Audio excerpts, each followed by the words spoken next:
Student, welcome back. मैं था sir की क्लासेस। हम पढ़ रहे थे क्लास 8 चैप्टर 5 रेशनल नंबर। एक बार वापस बता देता हूँ क्या होता है रेशनल नंबर। वे संख्याएं जिन्हें p बटा q के रूप में व्यक्त किया जाता है तथा p जिसको हम कहते हैं अंश और q जिसको कहते हैं हर, जिसको इंग्लिश में कहते हैं न्यूमरेटर एंड डिनोमिनेटर, उसको हम पढ़ रहे थे। तो परिमेय संख्या हमने पढ़ ली। अब इसमें हम पढ़ेंगे एडिशन यानी जोड़ना और मल्टीप्लिकेशन यानी गुणा करना। हमने एडिशन के सवाल कर लिए हैं, अब हम मल्टीप्लिकेशन के कुछ एग्जांपल पढ़ेंगे। सबसे पहला एग्जांपल आपके सामने दिया हुआ है 3/7 मल्टीप्लाई 2/5, इसको गुणा करना है। ठीक है, तो सबसे पहले हम क्या करेंगे, वेरी सिंपल है। इसमें जो अंश है यानी 3 और यहाँ पे जो अंश है 2, तो अंश को अंश से गुणा करेंगे और हर को हर से गुणा करेंगे, यानी न्यूमरेटर को न्यूमरेटर से और डिनोमिनेटर को डिनोमिनेटर से। तो 3 को 2 से गुणा किया, उत्तर आएगा 6। उसी तरह 7 को 5 से मल्टीप्लाई किया, उत्तर आएगा 35। यही हमारा उत्तर है। उसी तरह एग्जांपल दूसरा, इस एग्जांपल में पहले वाले एग्जांपल और दूसरे वाले एग्जांपल में थोड़ा सा चेंजेस है। क्या है, सेकंड एग्जांपल में संख्याएं कट रही हैं। हम चाहे तो संख्याओं को काट भी सकते हैं और बिना काटे भी हल कर सकते हैं। जैसे 5 को 4 से मल्टीप्लाई किया तो उत्तर आएंगे -20। उसी तरह -5 को 4 से मल्टीप्लाई करेंगे तो उत्तर आएंगे -20, और -20 में -20 का भाग देंगे तो उत्तर आएगा 1, वो भी प्लस का। ठीक है, उसी तरह जो एग्जांपल तीसरा है वो पहले वाले एग्जांपल और दूसरे वाले एग्जांपल से बिल्कुल अलग है। सबसे पहले हम क्या करेंगे, ये मिक्स्ड फॉर्म में यानी मिश्रित है, इसको सरल करेंगे। तो 9 की टेबल 2 बार, 9 2 जा 18, 18 और 1 19, 19/9 मल्टीप्लाई 3 की टेबल 2 बार 6 और 6 में 1 ऐड किया -7/2। अब 19 की टेबल 7 बार बोलेंगे और 9 की टेबल 2 बार बोलेंगे, और 9 की टेबल 2 बार बोली तो 18। ये हमारे उत्तर है। एग्जाम्पल 4, जो एग्जाम्पल पहले दूसरे और तीसरे से बिल्कुल अलग है। इसमें 3 परिमेय संख्या है और माइनस में भी दिया हुआ है। तो सबसे पहले हम क्या करेंगे, परिमेय संख्या को लिखेंगे और जो परिमेय संख्या कट रही है मतलब अपने न्यूनतम रूप में हो रही है उनको लिखेंगे। जैसे 9 और 4 में किसी का भाग जा रहा है, नहीं। उसी तरह -7 और 5 में किसी का भाग जा रहा है, नहीं। लेकिन 6 और 21 में भाग जा रहा है, किसका, 3 का। 3 की टेबल में 6 आते हैं कितनी बार में, 2 बार में, और 21 आते हैं कितनी बार में, 7 बार में। ठीक है, अब यहाँ पे संख्याएं कट रही है तो हम संख्याओं को जल्दी मतलब इसको जल्दी सरल करने के लिए संख्याओं को काट देंगे। 7 की टेबल में 7 आते हैं 1 बार, इसी तरह 7 की टेबल में 7 आते हैं 1 बार। स्टूडेंट ध्यान देना, संख्या हमेशा ऊपर नीचे करती है, पास वाली संख्याएं नहीं करती है। अब 9 की टेबल 1 बार बोली तो -9, 4 की टेबल 5 बार बोली तो 20। उसी तरह यहाँ पे है -2 और यहाँ पे 1। 9 की टेबल 2 बार बोली तो 18, और वो भी किसके, प्लस के, क्योंकि ये भी माइनस का और ये भी माइनस का। और 20 की टेबल 1 बार बोली तो कितना आ गया, 20। आप इसको 9/10 भी लिख सकते हैं। ओके स्टूडेंट, अब हम पढ़ेंगे परिमेय संख्या के गुणधर्म, प्रॉपर्टीज ऑफ रेशनल नंबर। क्या होता है प्रॉपर्टीज? प्रॉपर्टीज गुणधर्म का मतलब होता है परिमेय संख्या की कुछ विशेषताएं, उन विशेषताओं को हम पढ़ेंगे। सबसे पहली विशेषता है समवर्त गुणधर्म, इंग्लिश में कहते हैं क्लोजर प्रॉपर्टी। क्लोजर प्रॉपर्टी का मतलब होता है कि दो परिमेय संख्याओं को जोड़ने, घटाने और गुणा और भाग करने पर उसके जो परिणाम आते हैं, क्या वो परिणाम सेम परिणाम होते हैं? यानी दो परिमेय संख्याओं को जोड़ा तो क्या जो परिमेय संख्या का जो उत्तर है वो भी एक परिमेय संख्या है? बिल्कुल। जैसे मैंने 3/4 और 5/3 इन दोनों को ऐड किया तो हमारे सामने जो उत्तर आया 29/12, ये भी एक परिमेय संख्या है। कहने का मतलब है कि दो परिमेय संख्याओं को जब हम जोड़ते हैं जो हमें परिणाम प्राप्त होता है वो भी एक परिमेय संख्या होता है, यानी समवर्त गुणधर्म योग में लागू होता है। इसी तरह व्यकलन यानी घटाना, सब्सट्रैक्शन। इसी तरह 5/12 -6/11 को घटाने पर जो हमारा परिणाम प्राप्त हुआ -1/11, ये भी एक परिमेय संख्या है, इज अ रेशनल नंबर।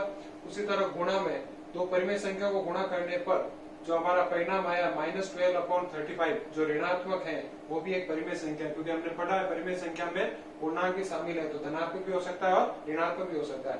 लेकिन भाग की कंडीशन में देखें, दो परिमेय संख्या का भाग देने पर, भाग आपके कोर्स में है नहीं लेकिन फिर भी भाग कैसे देते हैं, थ्रू 2/3 भाग 3/4। तो सबसे पहले भाग को मल्टीप्लाई में कन्वर्ट करेंगे, यानी पहली परिमेय संख्या लिखी, उसके बाद भाग की जगह मल्टीप्लाई का चिन्ह लगाया और जो सेकंड परिमेय संख्या उसको इनवर्स कर दिया। इनवर्स यानी उसको उल्टा कर दिया, तो 4 ऊपर और 3 नीचे। 4 को 2 से मल्टीप्लाई किया 8 और 3 को 3 से मल्टीप्लाई किया 9, यानी इसका परिणाम आया 8/9। ये एक परिमेय संख्या है, लेकिन 0 की कंडीशन में, यानी 5 में जब हम भाग देते हैं 0 का और 5 बाकी जगह मल्टीप्लाई किया और 0 के नीचे कुछ नहीं है तो 1 मानना और 1 ऊपर आएगा और 0 नीचे, यानी इनवर्स हो जाएगा। और 5 को 1 से मल्टीप्लाई करोगे तो 5 और 5 में 0 का भाग दोगे तो किसी भी संख्या में 0 का भाग नहीं जाता, उसका उत्तर परिणाम नहीं आएगा, अपरिमित होगा, अपरिभाषित होगा, जिसको हम डिफाइन नहीं कर सकते। यानी कहने का तात्पर्य संबंध गुणधर्म भाग में लागू नहीं होता, योग में, वैकलन में, गुणा में लागू होता है, भाग में लागू नहीं होता है। ओके स्टूडेंट, नेक्स्ट हमारा प्रॉपर्टी है क्रम विनिमय, कम्यूटेटिव प्रॉपर्टी, यानी क्रम बदलने पर परिणाम में कोई इफेक्ट नहीं होता। जैसे योग और गुणा, यानी a प्लस बी बराबर होता है b प्लस ए, यानी मैंने क्या किया यहाँ पे a प्लस बी की जगह b प्लस ए क्रम बदला। इसी तरह परिमेय संख्या में क्रम बदलने पर, उनका योग करने पर उसके परिणाम में कोई फर्क नहीं पड़ेगा। उसी तरह गुणा, a को b से गुणा करूं या b को a से गुणा करूं तो उसके उत्तर में कोई फर्क नहीं आएगा। उसी तरह परिमेय संख्या में दो परिमेय संख्या को गुणा करने पर या उसके विपरीत उसके विपरीत गुणा करने पर भी परिणाम में कोई फर्क नहीं होगा। उसी तरह हमारा नेक्स्ट है साचार्य। एक से ध्यान रखना, क्रम विनिमय का सवाल ऐसे आएगा कि क्रम विनिमय प्रॉपर्टी किस पे लागू होती है, तो योग और गुणा पे लागू होती है, यानी वैकलन यानी घटाना और भाग उसमें लागू नहीं होता। उसी तरह नेक्स्ट हमारा प्रॉपर्टी है साचार्य, एसोसिएटिव प्रॉपर्टी। ये भी इसी तरह है, इसमें 3 परिमेय संख्या ए बी सी, इसी तरह पहले b और c को जोड़ दो और उसके बाद उस परिमेय संख्या को a में जोड़ो, या पहले a और b को जोड़ो और उसकी परिमेय संख्या को c से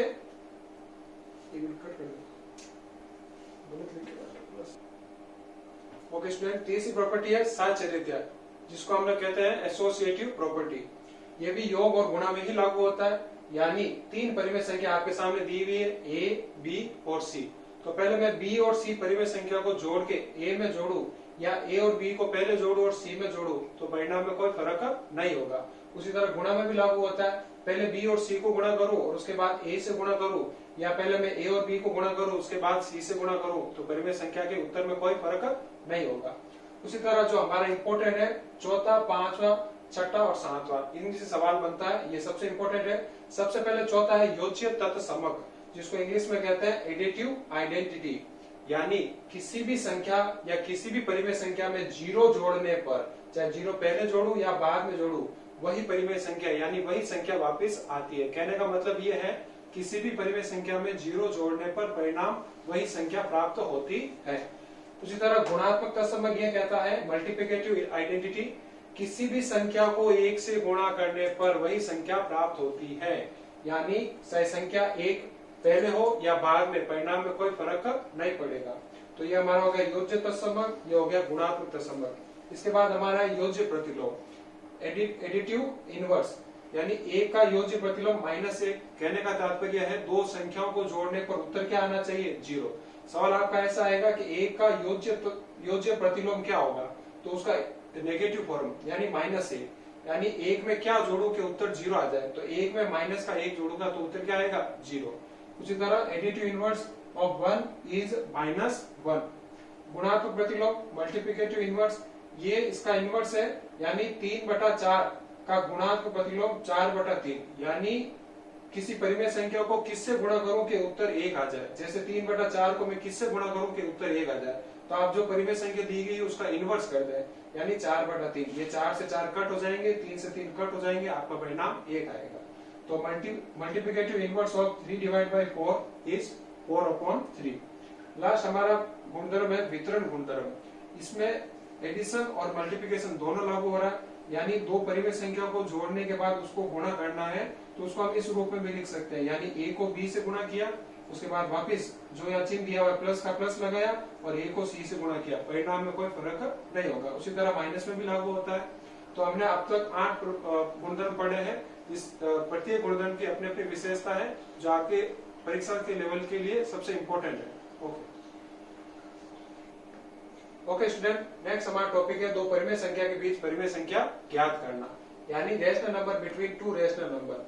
दो परिमेय संख्या के बीच में ध्यान रखना अनंत परिमेय संख्या होती है, मतलब गिना नहीं जा सकता। सवाल कितना भी आ सकता है, 2 परिमेय संख्या के बीच में 5 परिमेय संख्या ज्ञात कीजिए, 4 ज्ञात कीजिए, 3 ज्ञात कीजिए, लेकिन ये भी ध्यान रखना 2 परिमेय संख्या के बीच अनंत परिमेय संख्या होती है, नॉट डिफाइंड, कितनी भी हो सकती है। हम एक एग्जाम्पल लेकर बता रहे हैं, 3/5 7/2 के मध्य एक परिमेय संख्या ज्ञात करते हैं। तो सबसे पहले हम इसको क्या मानेंगे, परिमेय संख्या ज्ञात करने का सूत्र दिया हुआ है औसत विधि a + b/2, यानी इस पूरी परिमेय संख्या को हम a मानेंगे और इस पूरी परिमेय संख्या को हम b मानेंगे। तो सबसे पहले इन दोनों का योग करेंगे अपॉन 2। इन दोनों का योग मैंने आपको बताया कैसे जोड़ते हैं। 5 और 2 का एलसीएम लेंगे, कितना आएगा 10। 5 की टेबल में 10 आता है, कितनी बार में, 2 बार में, उसको ऊपर वाली संख्या से गुणा किया 6। इसी तरह 2 की टेबल में 10 आता है, कितनी बार में, 5 बार में, उसको 7 से गुणा किया 35। 35 और 6 होते हैं 41 और 10 के 10 अपॉन 2। 2 के नीचे कोई संख्या नहीं है तो हमने क्या माना 1, और वो 1 ऊपर आएगी तो इनवर्स हो जाएगी, यानी 41/10 इंटू 1/2। तो आंसर आया 41/20, यानी 3/5 और 7/2 के मध्य परिमेय संख्या है 41/20। इसी प्रकार आप 2 परिमेय संख्या भी निकाल सकते हैं, 3 परिमेय संख्या भी निकाल सकते हैं।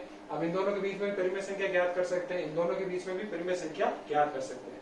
नेक्स्ट हमारा टॉपिक है और लास्ट टॉपिक है हमारा आज का, परिमेय संख्या का संख्या रेखा पर निरूपण, represent of rational number on the number line.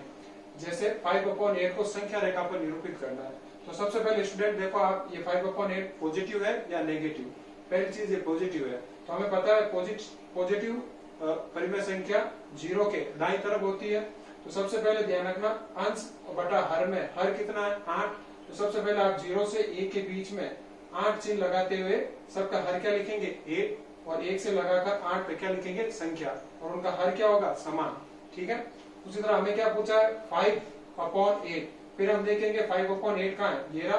तो इसके ऊपर हम क्या करेंगे सर्किल, और इसका एक नाम अंकित दे दिया a, यानी ये a चिन्ह हमारा 5/8 दर्शा रहा है। आज के लिए बस इतना ही। लाइक करें और सब्सक्राइब करें और बेल आइकन को दबाना ना भूलें। धन्यवाद।